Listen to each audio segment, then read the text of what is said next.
حضرت عائشہ رضی اللہ تعالیٰ عنہ سے ایک شخص نے عرض کیا کہ حضور صلی اللہ علیہ وآلہ وسلم کی کوئی عجیب بات سنا دیجیے۔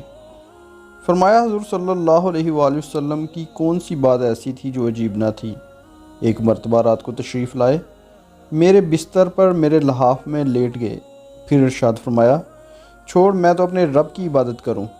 یہ فرما کر اٹھے، وضو فرمایا اور نماز کی نیت باندھ کر رونا شروع کر دیا، یہاں تک کہ آنسو سینہ مبارک پر بہتے رہے۔ پھر اسی طرح رکوع میں روتے رہے، پھر سجدے میں اسی طرح روتے رہے۔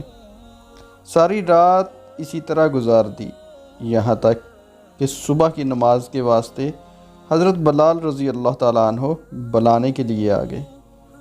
میں نے عرض کیا یا رسول اللہ صلی اللہ علیہ وآلہ وسلم، آپ تو بخشے بخشائے ہیں، پھر آپ اتنا کیوں روتے ہیں؟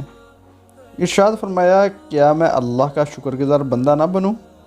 فرمایا میں کیوں نہ روتا، حالانکہ آج یہ آیتیں نازل ہوئی ہیں، یعنی آیات ان فی خلق السماوات والارض سے فقنا عذاب النار تک۔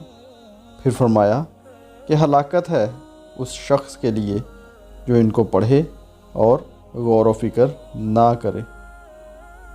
جزاکم اللہ خیر، صدق اللہ العظیم۔